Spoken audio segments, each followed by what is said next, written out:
You're listening to Cinematic Adventures, proud member of the Misfit Faction Media Network. Good morning, Vietnam! I love the smell of napalm in the morning. You're gonna need a bigger boat. I feel the need for speed.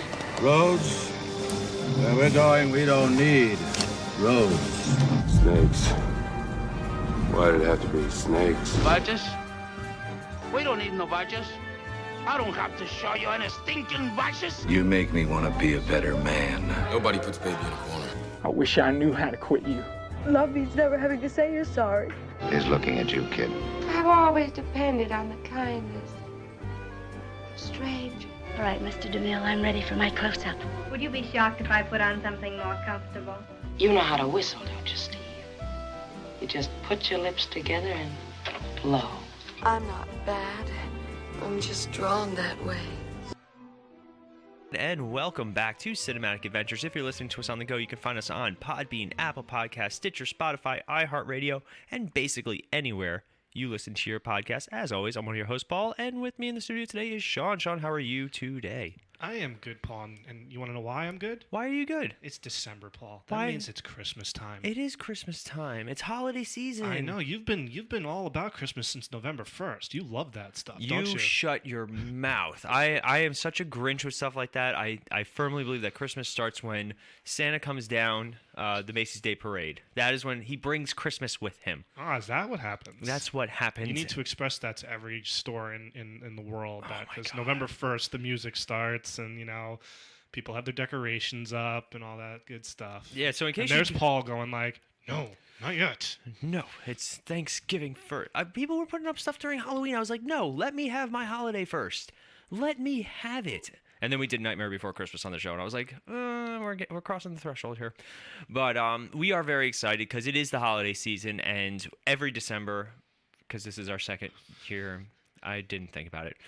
In December, we typically like to do our holiday-themed episodes, and we racked our brains because we did some of our favorite ones last year. Yes. I think we even did Die Hard last year. We did. We did Die Hard. We did Home Alone. We did Santa Claus, the Tim Allen, and the Grinch. And the Grinch. So we racked our brains. Sean made a very nice list, but we're sitting at breakfast this morning. I'm like, you know what? I kind of want to do Jingle All The Way. So guess what? It's turbo time because we're doing Jingle All The Way. Wow, flashback. I know. I'm going to be more impressed if Sean has any fun facts about this at all. That would be the real impressive thing for Sean. Sean, do you have any fun facts about this? Well, let's going on. I gotta find some fun facts. You gotta find some fun facts. Well, let's talk about this movie. Came out at the height of a couple of things. Number one, it was the height of Arnold Schwarzenegger's career, which is the funniest thing to say now in retrospect. Oh, in retrospect, look back on it and it's like, yeah, no, it's pretty much the crest where it's like all downhill from here. This movie was trying to capture that kindergarten cop type, that Arnold working with kids type vibe, but then he really doesn't even work with the kids that much in this movie. It's mostly a buddy cop movie between him and Sinbad, of all people. What are your thoughts on Sinbad? I like Sinbad. I always thought Sinbad was funny. Yeah. First Kid, remember that movie? I love First Kid. First Kid was a great movie. That was a dark movie. It really was a dark movie. House Guest, that was a good one. I vaguely remember that one. And then this was like his 3 pictures in a row kind of stretch. He was bigger on TV, I think. Yeah, different world. Yeah.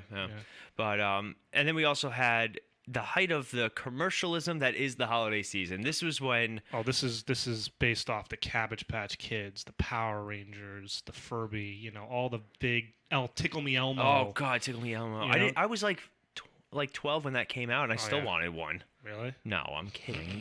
I'm exaggerating for comedic effect. But it's not that kind of funny. No, thank you. I appreciate that. No, but so this movie came out at a time where, as a kid, you're seeing the world from the other perspective. Yes. Right? So like movies like Home Alone, where you were the kid relating to the kid in the kid's story, all the parents were the worst. And it's funny watching Home Alone now as an adult. And you're like, man, Kevin McAllister was a brat. Like the brattiest brat. He was a brat, but his family were also... Oh, yeah, they weren't much better. Much better. But, and now you watch a movie like this where you see the dad who is trying to get a Christmas gift for his son because he forgot to do so. Because he's let's check our list of movie cliches, shall we? Workaholic father. Workaholic. You're my number one fan. Yeah, workaholic dad. Trying to provide for his family. I guess stay-at-home mom. They don't get that deep into They this do movie. not get that deep. Just like how we went to see Ghostbusters last night and we never found out who Egon married. No, we don't. Mild spoiler. He got married. But anyway, so you're watching this movie and it's really just all the cliches. And then he's got the bumbling sidekick type character with Sinbad, who They're not really sidekicks though. they have a very a rivalry, I guess. I mean, you think they're gonna be friends, but then like they go through just waves. become rivals, but then they team up, but then they're and then against they each other then again. they turn into parade terrorists. Pretty much. Sinbad does go to jail at the end of this. Sinbad going to jail. I mean, he did blow up the radio station. Kidnapped a kid. And And basically like almost killed the kid by having him like climb to the tops of buildings. I was waiting for the guy from the Rocketeer to be like, "It's all part of the show." All part of the show. And then we had some of the cheesiest graphical effects of all time. Yeah, but it worked. It still holds up sometimes. It worked for what it was. We're gonna go through the plot of this, but there are some things in this movie that just boggle my mind. And this was like Arnold's like sitting in the like the writing room going, I think this sounds like a good idea. I don't think it had much to do with the writing. No. But yeah, we're really excited. We got a lot of Christmas stuff coming up, a lot of holiday stuff. You also don't forget to check out our brand new show just released this past week, MF Uncensored. We have a new show? Yeah. You did one of the interviews. I did. Yeah. So for those of you guys who don't know, MF Uncensored is a completely interview and topical based podcast. It's really a show about people with interesting stories and interesting backgrounds. We spent some time. We interviewed former police officers, politicians, business leaders, authors, a couple of actors too, a couple of some recognizable names for those of you guys. It's funny we mentioned Home Alone because he was in Home Alone, the one that we did. But no, not that guy. No, not that guy. It's Buzz. No, I'm just kidding. No, not that guy either. No, not that guy either. But we'll give $100 to whoever actually can guess. No. If producer Melanie hears that, she's gonna know because she was there. Her and well, she doesn't count. Don't tell her that. She does all the scheduling. But anyway, so we have a lot of cool things coming out for the month of December.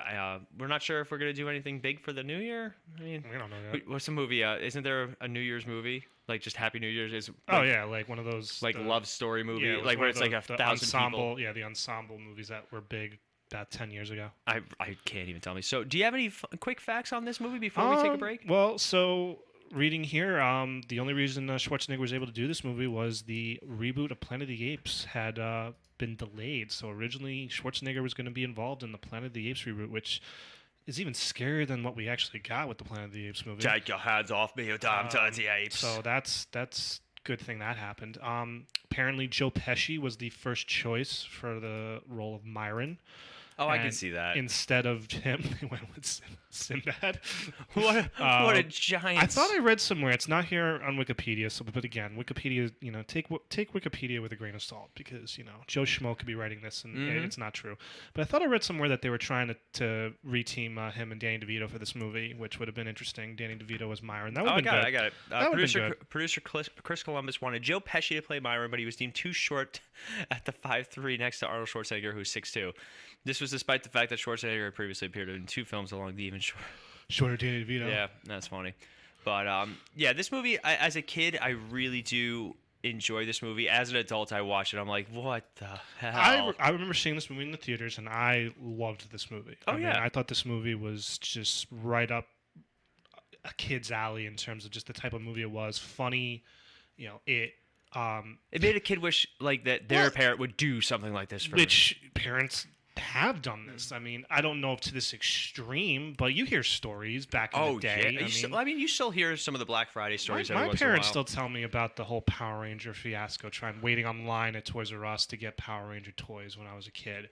Oh, God, yeah. I wasn't. We weren't. Cabbage Patch was before our time. Mm-hmm. So for us, it was the Power Rangers. Yeah, and then then the Beanie Babies were big. Beanie Babies were big. The Tickle Me Elmo was big. Then you get into the game systems. Then you get the Xbox, the Wii. Or even look at now, trying to get I remember 64. I'm sure was popular when it first came out. It's funny. I remember when PlayStation 2 came out, and everybody was going crazy. I walked into Toys R Us and bought one and walked out like it was nothing. Yeah, it was the one over in Jefferson Valley. They probably had over. Too much of them, maybe. It was the day it released. Oh, really? Release date. Not a single person was there for it. Again, I don't remember. I wasn't really into games that much at the time, so like I don't know how like PS2 was. You know, it was not near. I don't like, remember being like, oh my god, you got to get a PS2. Yeah, but I mean, that's me. You look at it now though with like the PS5 and the Xbox Series X. I do remember the Wii and the Xbox 360. That that Black Friday, that was huge. You know, that's everybody. Walmart, Best Buy, GameStop. They were waiting in line. We have a PlayStation 5, and it took weeks of us trying. And like Melanie was following it all on Twitter, and just like we were up at like 10:30 at night trying to get this thing. We ended up having to buy a bundle for $700. That's how they get you. It was worth it though. We still use it. We use it every day. Oh yeah. I use it every day. But so it's funny you look back at this movie though, and the hero, quote unquote Howard, is not a likable guy. I mean, he's likable, but you know, it's one of those. It's kind of like the Santa Claus. You know, it's just a father who realizes that he wasn't paying enough attention to his kid. And but also the kid at the end realizes, hey, my father is just as cool as this toy. I don't need this toy. You didn't need the feather to fly, Dumbo. You had it in you all pretty along. Much. But yeah, we're gonna go through that. But it's such an interesting movie. Watching it now as like an adult, and we're like, wow. Would you do that for your kid? Oh, 1,000%. But actually, Melanie's the queen of Amazon, well, so again, Amazon really didn't exist at the time. So it's funny watching things like this now. I mean, it's a flashback to toy stores, which again don't exist anymore. Mm-hmm. I mean, they even have a Toy Works reference in this movie. Oh, I mean, God. Toy Works. We were watching Hawkeye, and the latest episode. The bad guy's base is in an old KB Toys. That's funny. And we're looking at it, and Mel and I see the name, and we're like, oh my God. That's funny. But all this stuff also reminds me of Harry Potter, when Harry Potter was big, when the books were coming out. I went to a midnight release of Harry Potter. The book or the movie? The book. Okay. The books came out when we were like in 4th grade. I know, but it was the last book, like the last 2 books. Once you got to like the last few books, I remember that was like an event. Yeah. You had to go wait in line for those to get released. It's funny. I went to Kmart in town, and they were doing the midnight release, and there was nobody there. Same thing. But like Barnes and Nobles, you would see lines. Because Barnes and Noble, that's where you expect to go. It's a bookstore, yeah. But yeah, so really interesting stuff. So we're going to have some fun dissecting this, but we're going to take a quick break, and when we come back, we are going to take a deep dive into Jingle All the Way. Deep dive. But first, a quick break. Hey guys, today's episode is brought to you by Raze Energy Drinks. Raze is a proud member of Rep Sports, and if you guys are looking for a little extra kick during your day, whether you need to tackle a workout or you need to get over that afternoon slump, you can always check out Raze Energy, and if you get to checkout and you enter the code Cinematic, not only will you be getting a 15% discount, but you'll also be supporting the network. So that's Raze Energy with Rep Sports. Code is Cinematic, CINEMATIC.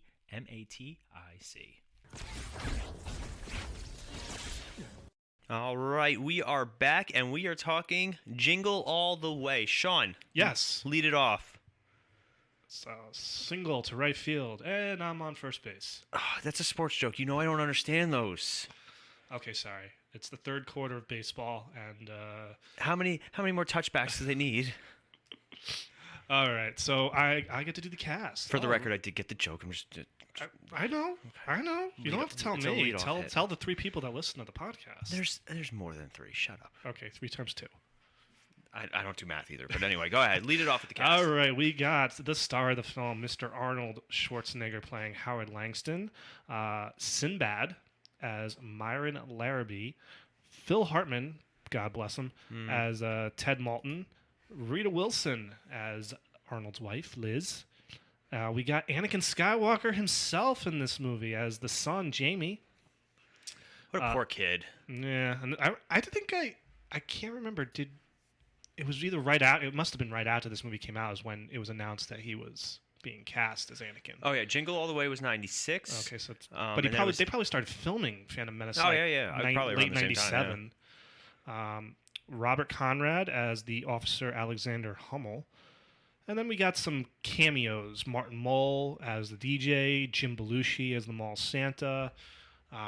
That's about it in terms of main. That's about it. I'm not going to go into really anyone else. Yeah, I mean, as far as like other big names in it, there was just mostly cameos. Did you mention Vern Troyer?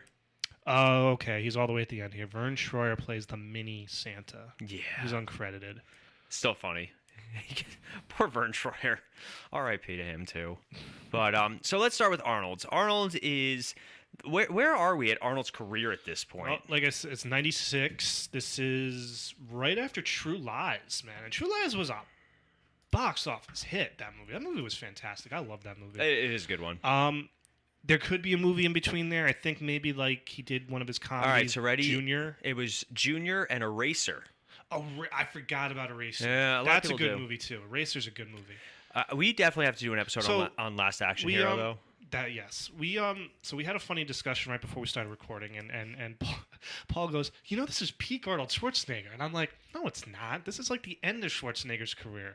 But then I somehow brought it back to, it was the peak of his career, and Paul's like, that's what I said. That is what I said. So I'm like, you're right. Okay, looking back on it from now, this is basically the end of Schwarzenegger. Because right now, in 96, you got Jingle All The Way. So he'd already done Terminator 2, Kindergarten Cop, even movies like Twins and Total Recall. Like they have very big followings. But his next movie, if I'm not mistaken, after this, is Batman and Robin. Batman and Robin. Which, again, if you're in 1996, you're like, wow, Schwarzenegger continue. He's doing all these big movies. He'll be good. But then it's Batman and Robin, and then it's, I think, like the Sixth Day. End of Days. End of Days, which then was the Sixth Day. Yeah. I actually like the Sixth Day. I thought it was like, wasn't it like a Total Recall kind of like? It was the cloning one. Yeah. Yeah, it wasn't bad. Collateral Damage. Then you get to Terminator 3, Rise of the Machines. Yeah. So Schwarzenegger, this is like the crest of Schwarzenegger's career, and then of course he became governor of California in like 2004. So he took a really big break. Yeah. And yeah. So I mean, again, at the time, yeah, Schwarzenegger can't miss. But really, when you look back on it, this was he was swinging hard. We're at the end of the Schwarzenegger craze. Now Sinbad, was on the show Different World. He wasn't like, I don't think he was he was like a recurring character. I don't know if he was a main character. I never really watched the show, so I'm not 100% on that. But he had a little streak of movies here with, a lot of them for Disney. He did, the House Guest movie. He did First Kid. He did this. I can't remember if there's anything else. I know he was in Coneheads. Oh, it was yeah, like Coneheads. a really cameo in Coneheads. Good Burger. Oh, yeah. I forgot about that. He had his own show, the Sinbad show, that for I 2 remember. years. Obviously, he was on Different World. So, yeah, he wasn't a huge movie star in any way, but, he was a comedian. He was funny. He was well known. Like, kids our age knew him. We knew him. Like, you walked into this movie and go, like, oh, Sinbad's in this movie. I like that. He wasn't obviously the first choice. I think, as we said earlier, Chris Columbus really wanted Joe Pesci to play that character, but somehow, because Joe Pesci's short, they didn't go after him or whatever. Who knows? Joe Pesci probably would have turned the movie down. Yeah, I feel like he didn't want to get stuck playing like the angry guy in the kids movies. Yeah, pretty much. But I think I liked Sinbad in this. I thought he was funny. They have a good back and forth. Apparently, he did a lot of his own lines. He improvised a lot, and then Schwarzenegger actually just kind of reacted to it, which is hilarious. So I really enjoyed Sinbad in this movie. Then you got Phil Hartman, who plays just the most annoying character in the world. Like, you want to punch this guy in the face from the minute you meet him. Yeah. Phil Hartman was good at that, though. Like, a lot of his, like... Same like Small Soldiers. Yeah, like he that had kinda that very good, way of swarmy neighbor. Yes.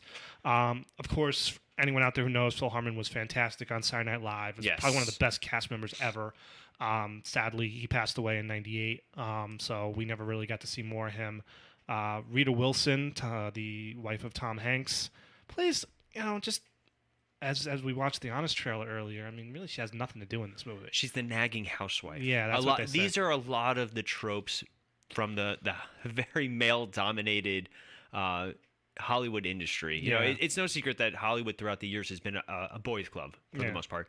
And then it wasn't until the big movements like Me Too, and then also the huge successes of movies like Wonder Woman, where they realized that maybe we're not doing movies the right way. So this movie hits a lot of the niches. So what would have been a good idea for either a remake or a sequel to this movie is have both parents go after the toy.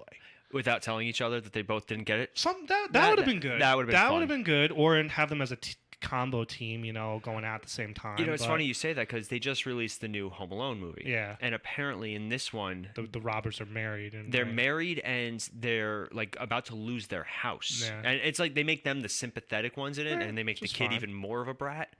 But yeah, I still have not sat down and watched that. That's that. Again, Rita Wilson. She's always good in the very like small roles she always gets. She's never the star. She's always like that kind of best friend, the minor character in the background. But she's good in everything she does, in my opinion. So I mean, for the lack of stuff she does have that great moment at the end where she like literally smacks Phil Hartman in the face with a coffee because he finally like tries to make a move. Oh, he's on like her. He's going through every freaking single mom in the community. He's like trying to get with her since the beginning of the movie. Mm-hmm.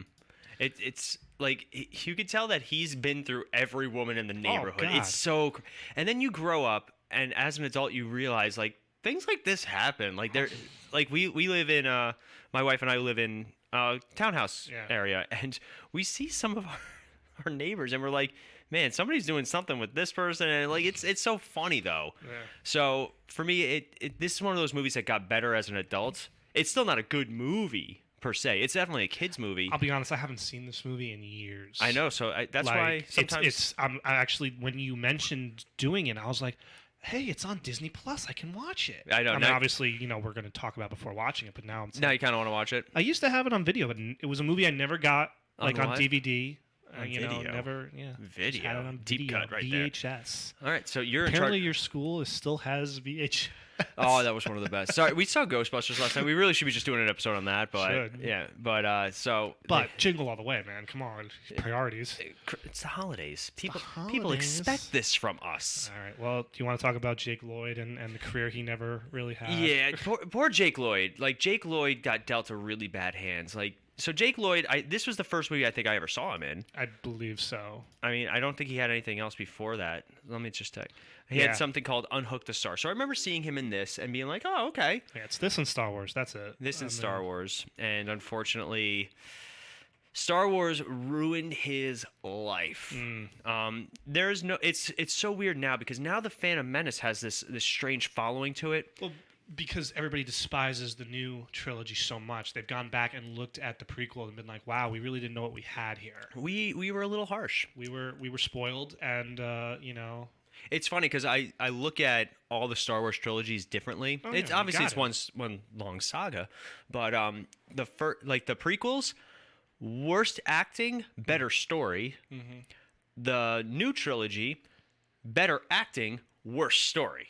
Yeah, that's fair. That's really they almost they took all the wrong parts from each other. Yeah, no, you're not wrong. You're not wrong. Because I defend the entire cast of the new trilogy and the prequel trilogy. I mean, Ewan McGregor has a huge following as Obi-Wan, like to the point where he's getting his own show. I can't wait. We're very excited. Like when that's coming around, there's definitely gonna be a Star Wars thing for us. I'll wait for that. I think maybe during I should probably watch Mandalorian too. You should watch The Mandalorian.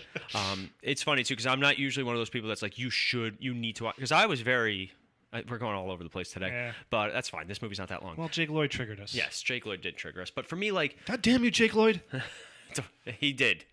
God smited poor Jake Lloyd, unfortunately.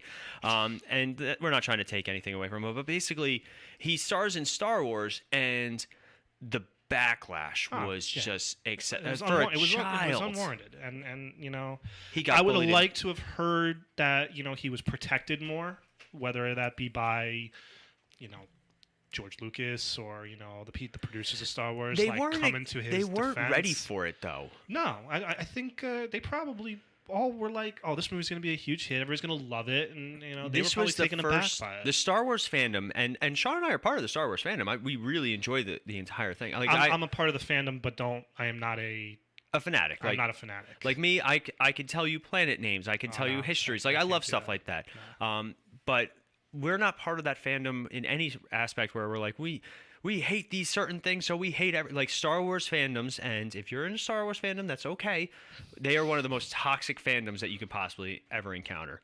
And don't get us wrong, we have movies or things that we're very passionate about. Like if they were like, we're gonna redo Back to the Future, Sean and I would be the first one to flip the table. No. So we get it. We can understand that type of thing. But in all honesty, Star Wars fans can get nasty. And what happened with Jake Lloyd was he started getting bullied at school first, and then just all the negative response and everything. He retired from acting completely. He's like, I can't do this. Yeah. And he was only like think in 2 more things after Star Wars. So like 2001 was the last time he had any type of acting credit. So it's Yeah. been 20 years and he hasn't done anything. You know what? He's also, unfortunately, he was diagnosed with paranoid schizophrenia. Really? Yeah, I and didn't know that. he's seen all he's got arrested. Like, it was bad. You know, and they say a lot of it came from how bad this movie was for him. Yeah, it's a shame because he did all the video games too. This episode just took a turn toward the dramatic side. Well, let's. It's funny we say that because this movie does too several times. This movie deals with a lot of adult things in a movie. It's like, you know, you've got the husband who's neglecting his entire family but also providing for them. Like, as an adult, where do you draw the line? You've got the housewife who's just nagging and you know, all that. You got the kid who doesn't appreciate that, you know, dad's doing all this until he sees him flying around, and it's such a weird movie and just very interesting. Anybody else from the cast that we really want to talk about? Nah. Like I said, really everyone else was just basically Jim Belushi cameo appearances, which we'll get to in the cast. And stuff like I'm cast in the plot. In the plot. Plot. So, do we want to start going through the plot? Yeah, you can. All right, so it starts off with Howard Langston is the mattress kingpin. Which I don't think you really find out in the movie. Like, they never actually say he works for him. I think they do in the very beginning. Like, it's just him saying, "You're my number one customer." Oh God, you're my number one customer. There's gonna be a lot of bad Arnold impressions in this entire episode. But anyway, cool party. Oh, you too soon. Too soon. You could go either way. Yeah. Well, I mean, it's still Christmassy. Yeah. But anyway, so Howard Langston's living with his wife and his 9-year-old son Jamie, and he's the stereotypical workaholic dad, very in line with Tim Allen from the Santa Claus, that kind of trope, you know, especially around the holidays. Because do people really need new mattresses around the holidays? Well, it's Black Friday, man. That's fair. You get special deals. Yeah, it makes sense. So he's the very busy, you know. I'm just impressed that a mattress salesman is calling people direct. Or like he's like, is he just a salesman or he's like the owner of? He looks like he's in charge. Yeah, he looks his like own he's got big desk. You know, he's like. Yeah, I would never buy anything from Arnold. I'm sorry. Why not? Maybe protein powder or steroids. Indeed. But anyway, definitely not a maid service. Wow, too soon? Sorry. But anyway, too much. That's an MF Uncensored conversation, so sorry. But so he's trying to make it to his son's karate tournament. Karate. And we get introduced to basically the entire main group of people. You've got his wife, who obviously goes to everything for her son. That's kind of the setup they have. And you have Ted. Damn it, Ted, who is the divorcee neighbor who's baking cookies for everyone and having his cookies baked by everyone, if you know what I mean. And he's there with his son. What's the son's name? Jamie? No, Jamie is the son. I don't remember. Howard's Ted's son. Little Ted. We'll call him Little Ted. So he misses the entire karate graduation. And it's funny, too, because he tries to get around the traffic by going onto the shoulder. Johnny. Johnny! Yep. By trying to go onto the shoulder and getting around all of it, which we all want to do. We all want to do. Now, real quick, isn't the beginning of the movie like sort of the Turbo Man TV show? Like, aren't they doing like? I think they do something like that in the very beginning. It's like the Power Rangers. It was very spoof. Power Ranger spoof. Yeah, I remember that. Oh God, I can't. Like this is bringing me back to like that point in my life where we'd watch Power Rangers and we'd like do the moves with it and stuff like that. Power Rangers, VR Troopers, you know. I love VR Troopers. That Big was such Bad Beetleborgs. Big Bad Beetleborgs was my favorite out of all of them. Really? I don't know what. I think it was that kid turning into the adult superhero fantasy type thing. But yet you hate Justin. I hate Justin. I know. Well, he was just annoying. He was just very poorly written. It's just like, what the hell is with this episode, guys? You're all over the place. Oh, it's funny. We want to hear about Arnold. If you watch the original Power Rangers, though, too, when Tommy becomes a White Ranger, in all that footage, the White Ranger, it's a little kid. It's a little kid. That's why he's always jumping around. I remember when I first heard that, I was like, that makes so much sense now. Why he's jumping around like that? Imagine having to tell Jason David Frank, hey, you got to like act like you're a kid. It's all voice acting. I know. Like he's like, all right, so you got to say yippee a lot. What? So Howard makes it to the graduation after it's already done, and he goes home and he's like trying to cheer up his son, and so he does the dumbest thing you can possibly imagine. He tells him he's getting the most in-demand children's toy of the year, and that is a Turbo Man action figure. Oh man, I can't. Like it's too funny, and. Now it's it's Christmas Eve. It's next day. The next day's So Christmas it's, Eve, and he tells his wife, I'm going to get him the doll, and she goes, "You were supposed to get it 2 weeks ago. I asked you to." And it does the zoom into his face. He's like, "Oh," and the doll. Yeah. She was. Yeah, he was supposed to do it. Impossible to find by now. Yeah. So he sets out to buy one, and this is my favorite part of the entire time: him going to the stores and the clerks just laughing at him. Oh. Sean, you worked in retail for a long time. Yes, but not at a toy store. But mostly at Modell's, the sporting goods store, and all that. Is that in any way accurate to dealing with customers? Depends on the store you go to, and depends on the item that you're looking for. Luckily, I never worked somewhere where something was so high in demand that I had to ever deal with that. Like the highest in demand thing I ever had to deal with was Timberland boots. I thought it was going to be when COVID hit and everybody wanted to build a gym in their basement. No, that wasn't bad. It wasn't that bad. Because literally after 2 days we were sold out of everything, and I just laughed at people. And you were also like, the store was closing. Well, that too. That too. Sean didn't care. I didn't care. But yeah, no, that I do love. I love the scene where he walks up to the toy store and he pushes his way through the crowd, and obviously it's closed, and he's like, "Hey, open the door! It's freezing out here." And the guy's just looking at it. It's like 2 minutes, 2 minutes. That to me that speaks everything right there. It's it's like people are like, "Open the door." It's like it's not time yet. Sorry. So when I worked at my old job, there was a daycare service for it, and it started at 7:30. So if I wasn't there at 7:30, you would have people waiting outside. And then they were like, "Well, can't you get here 15 minutes earlier?" And I was like, "Can't you pay for $15? 15 minutes more?" No. Well, then I'm not going to be here 15 minutes early just for you. Yeah. Major entitlement.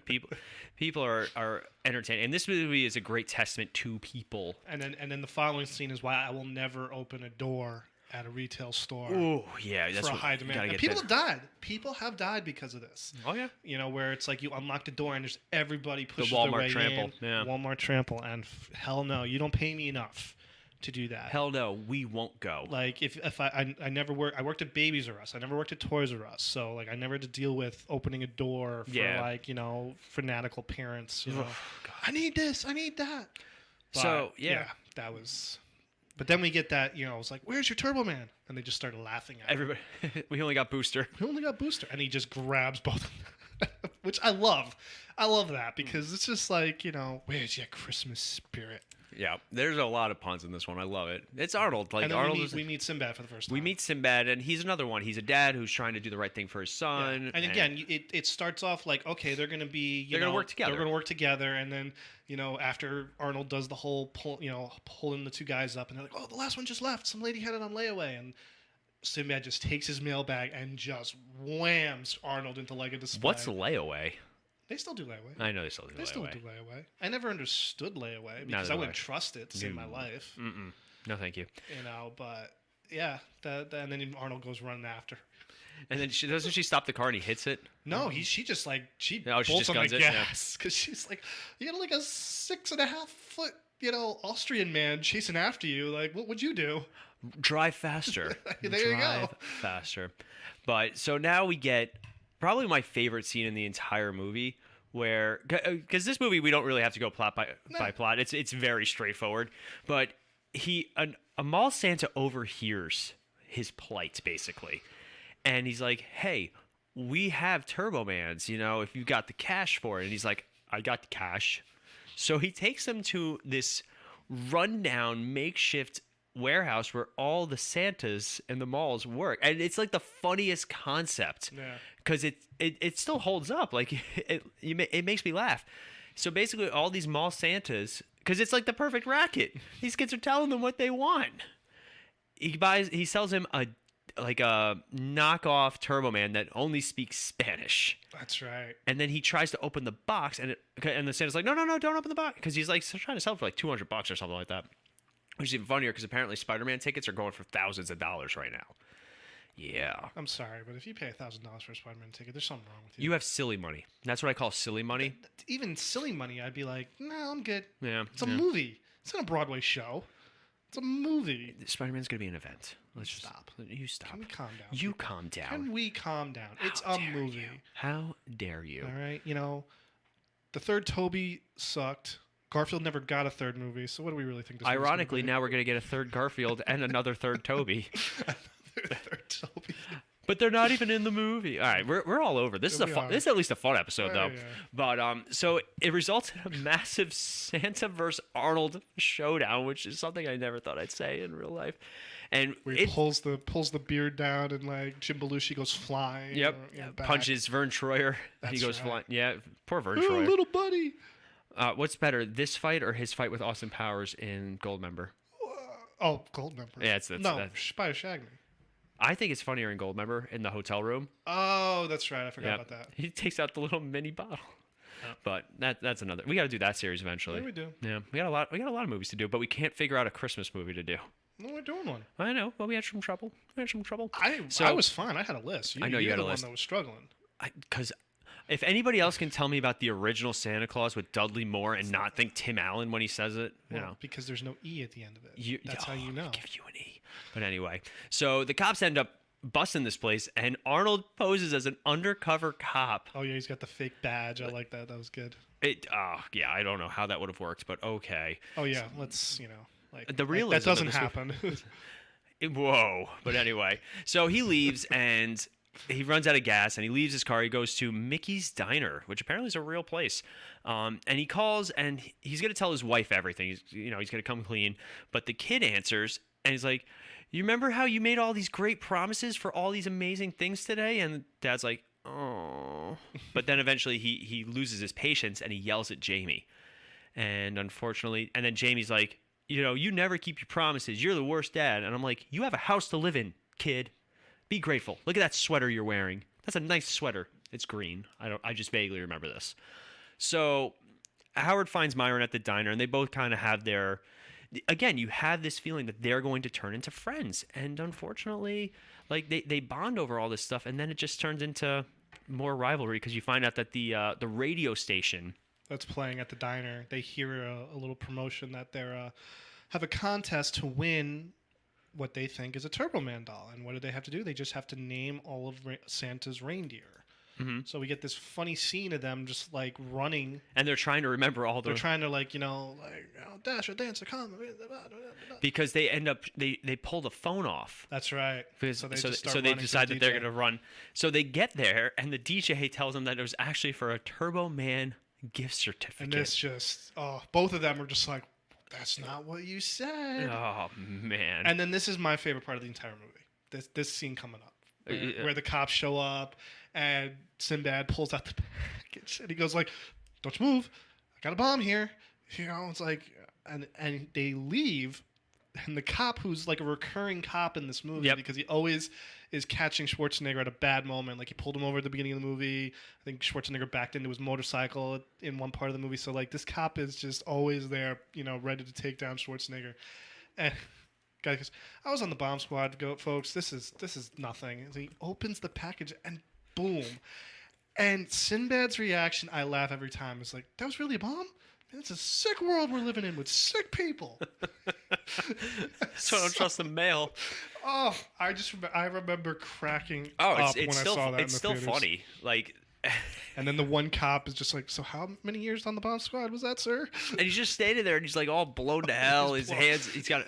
Because he had coffee spilled on his hands. Yeah, he's a mess. Yeah. It was great. So Howard gets back to his car, but he finds that it's been stripped by car thieves, and they write Merry Meri Xmas on it. He returns home in a tow truck, only to find Ted putting the star on his Christmas tree, which is like his tradition. He always puts the tree on. And then we do find out that the wife's like, no, you're not supposed to do that, because she was off camera. Mm-hmm. So this is where it gets even darker. Arnold's like, "Wait a minute. Ted said he had a Turbo Man. It's nestled safely under our Christmas tree." Oh, yeah. So he's like, "I'm going to steal it. I'm going to steal that thing. I'm going to steal a children's toy. I'm going to ruin that kid's Christmas to get back at Ted." So he goes in there and he does steal it. He has it. Like, he has it in his possession, but he can't bring himself to actually do it. But then he gets attacked by a reindeer. Yeah, that's right, because Ted has bought a reindeer for his son. Yeah. What would you do if your dad bought you a reindeer? Have a lot of questions and not a whole lot of fulfillments, because I don't know what I'm going to do with the damn thing. I have nowhere to put it. I have no practical use for it. I don't like venison. So that's where we're at with that. Yeah, I was ready for that question. Dad, reindeer can fly. If you hit him with the car hard enough, God.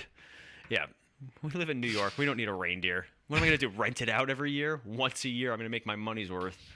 But anyway, I'll try not to lose it. How would you rent it out? Reindeer for Christmas parties. Oh, okay, I wasn't sure where you were going with that. Yeah. You guys want a real reindeer? You want that Turbo I Man action? I don't know if you were going to do a sexy No. Kelly, the sexy stud Easy there. But anyway, so he does get caught in the act because he also lights the house on fire. He kicks the head out. He punches the reindeer in the face. He knocks that thing out cold. Yeah, he started it. And he's caught in the act, and his family decides that they're going to go to the Christmas parade with Ted and, deal with that later. Now, for some reason, they decide to let the kids out of the car. 1996, man. It was much safer, I guess. And they're going to share some eggnog, but unfortunately, Ted decides this is my time. This is perfect time. Perfect time to make my move. To make that move, and goes to kiss the wife, and she hits him with the eggnog. That's what it was. It wasn't coffee. It was eggnog. No, the cop gets the coffee on his hands, and she belts him too. Oh God, his glasses are all Well, that didn't go as I expected. And it's funny because I've never had eggnog because of this scene, and because later the kid goes, "Dad, you smell like barf." So I don't know. As a kid, I was like, I don't want this ever. So unfortunately, Arnold Schwarzenegger is pining and he's sad. I think he's having a drink with the reindeer. Yeah, the reindeer's drinking. He's pouring beer into a bowl. Something silly like that. Yeah, and he's like, no, I'm not going to break any more promises. So he decides to go to the parade, but he runs into the cop again. Hummel is the cop's name. Officer Hummel. And so he runs away from the cop, and he ends up getting mistakenly thought that they think he's Turbo Man, like the actor who's going to play Turbo Man on the parade. Because that's the big highlight of the parade. And fly, Turbo Man, use your jetpack. Lady, you're not helping. So can we all just establish that the jetpack actually was real? Yeah, so he gets put into a real Turbo Man costume. It's basically their Macy's Day parade. Instead of Thanksgiving, this is the Christmas Eve parade in Minneapolis.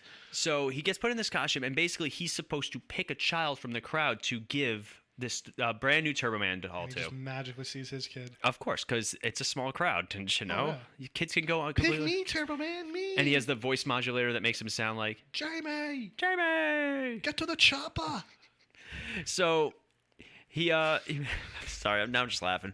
But so he gives the doll to his kid, and then Myron shows up dressed as the bad guy, Dementor. With I like the brain with the. I love though when he zip lines onto the float, and people are booing him, and he just flips them off. Yes. And the announcers are like, "Was that in the script?" Yep. Ta-ta, Turtle Man. Myron? And these have working weapons. Oh, yeah.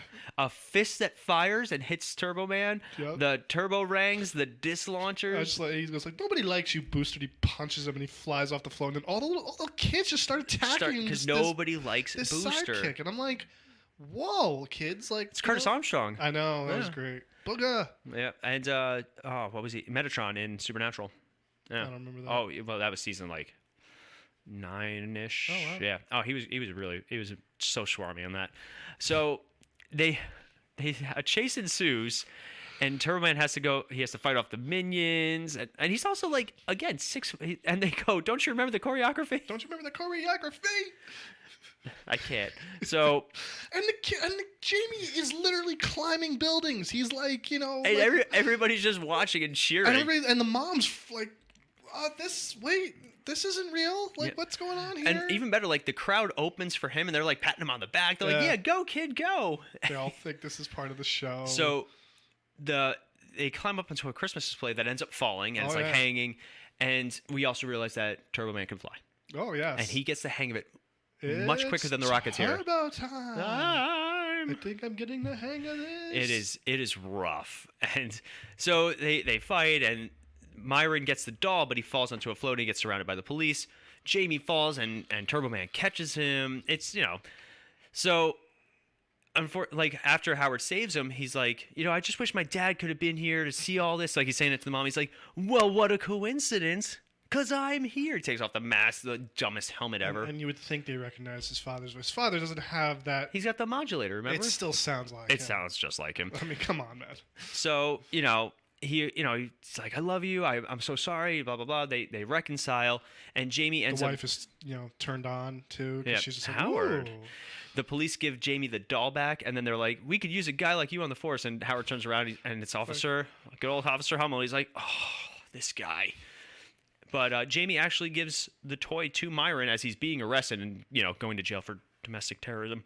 But, yeah. And he gives him the doll, and he's like, this is for, I have the real Turbo Man at home. Yeah, and, they pick up Howard, and they pass him around in the parade because he's a hero, and I'm like, this is silly.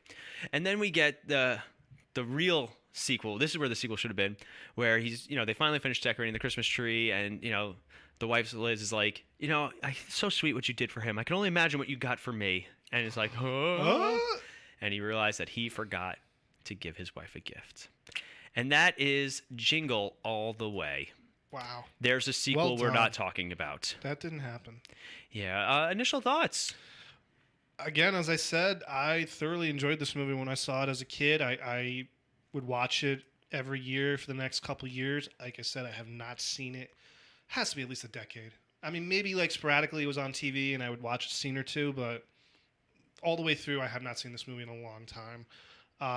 It was made on a budget of $75 million, which, when you think about it, 20 of that was just Schwarzenegger alone. Oh yeah, he paid $20 million for this movie, and it was a box office hit. It made $130 million. So it was destroyed by critics. Mm-hmm.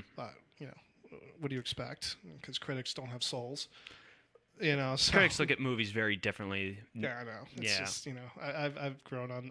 It's just, I can't even talk about critics. Nah. Oh gosh.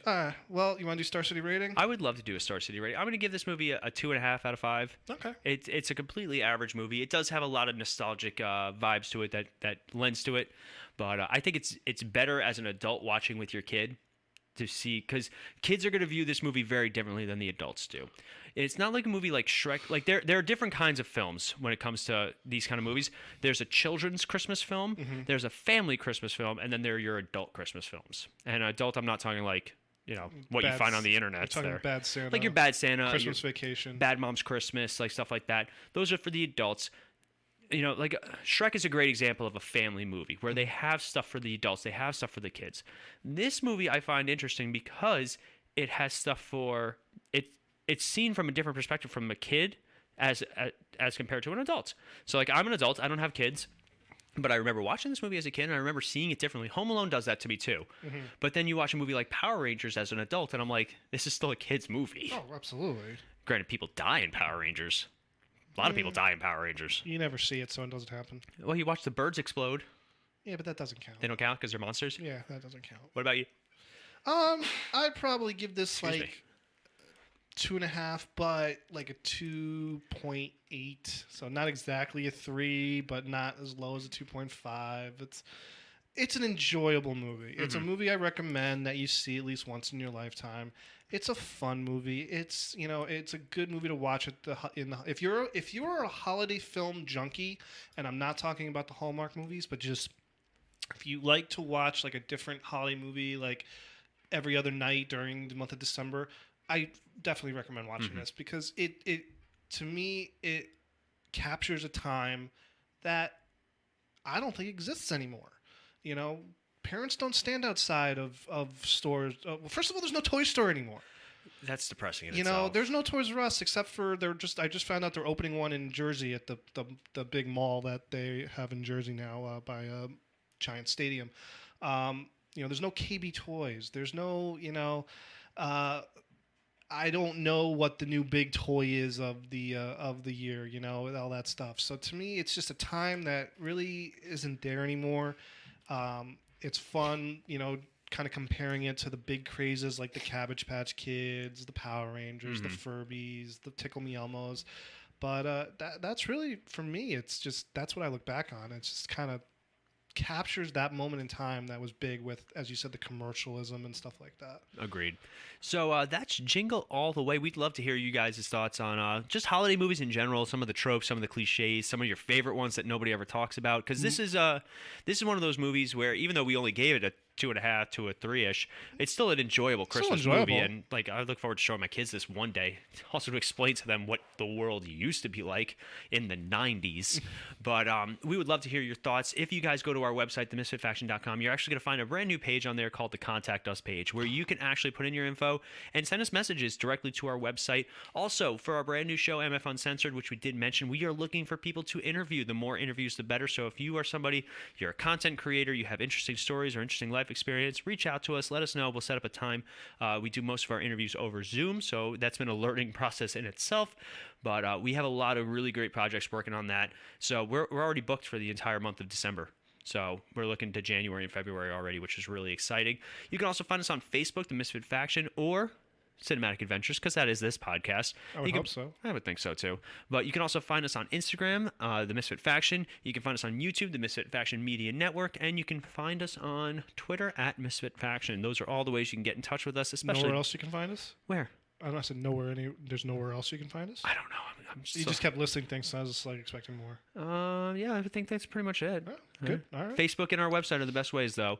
You can also find on our website, we have a brand new affiliates page for all of our loyal subscribers and listeners and all of our friends that we kind of do work with. So take a look at that. Yeah. We got Brendan's on there, Jackie's fitness page. We have Neil Getzlow, who's sponsoring MF Uncensored. We have Bibliophiles Assemble from producer Melanie. So a lot of good stuff, a lot of good projects in the works, and we got even more. Look at that. Oh, I know. Who knew? But as always, I'm Paul. And I'm Sean. And we'll be back next week.